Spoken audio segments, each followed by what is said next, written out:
On entend beaucoup parler de tensions qui montent à la frontière entre l'Égypte et Israël, entre des accusations de renforcement militaire, des histoires de pression diplomatique. Qu'est-ce qui se passe vraiment? Aujourd'hui, on va tenter de décrypter cette véritable guerre de récits.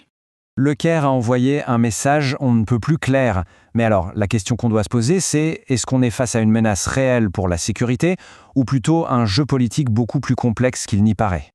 Bon, pour y voir plus clair dans tout ça, il faut vraiment regarder les arguments de chaque côté, et on va commencer par le plus concret, ce qui se passe sur le terrain militaire.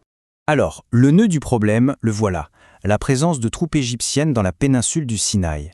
Une présence qui, d'après plusieurs sources, commencerait à sérieusement inquiéter du côté israélien. Et l'accusation, elle est assez précise, ce déploiement de troupes irait au-delà des limites qui ont été fixées par les traités de paix historiques signés entre les deux pays. Et c'est là qu'on voit deux versions complètement différentes de l'histoire. D'un côté, on a la lecture israélienne qui parle d'une violation des accords de Camp David et même d'une infrastructure offensive, et de l'autre, la réponse égyptienne qui dit en gros « c'est un acte souverain, c'est pour notre sécurité et ça ne regarde que nous ». Et il faut savoir une chose importante, cette zone, ce n'est pas un angle mort. Il y a des mécanismes de surveillance qui existent, avec des observateurs internationaux, y compris américains. Ils sont là précisément pour gérer ce genre de situation. D'ailleurs, la position égyptienne est très claire là-dessus. Aucune plainte officielle n'a été déposée par les canaux diplomatiques. Zéro. Tout ce qu'on entend, ce ne serait que des déclarations aux fuites dans la presse. Autrement dit, une crise fabriquée de toutes pièces qui se jouerait dans les médias et pas ailleurs. Mais l'histoire ne s'arrête pas à la frontière, parce que bien sûr, un troisième acteur entre dans la danse, et pas des moindres, Washington. Alors, quel est son rôle dans ce jeu diplomatique ? Alors, la rumeur dit qu'Israël aurait demandé aux États-Unis de mettre la pression sur le Caire. Mais la réponse égyptienne à cette idée, elle retourne complètement la situation. En fait, la logique du Caire est assez simple. Pourquoi est-ce que ce serait à l'Égypte de subir la pression pour des mouvements de troupes qu'elle estime défensifs alors qu'il y a une guerre qui fait rage juste de l'autre côté de sa frontière? Pour les Égyptiens, si pression il doit y avoir, elle devrait plutôt s'exercer sur Israël. Bon, on a vu le militaire, le diplomatique, mais il y a un troisième volet dans cette histoire. Et c'est l'économie avec, au centre de l'attention, un gros contrat gazier.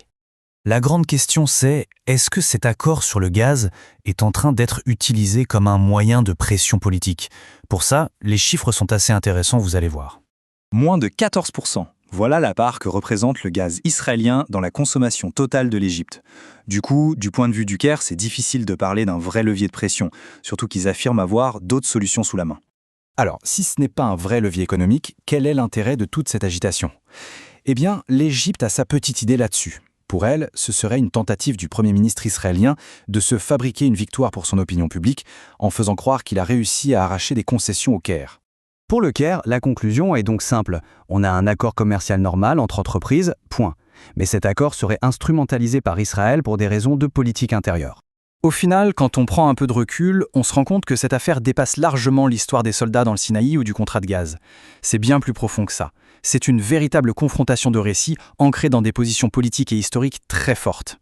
Et d'ailleurs, l'Égypte rappelle que ses positions de fond, ses lignes rouges politiques, n'ont jamais bougé d'un iota, même quand elle a subi des pressions bien plus fortes par le passé.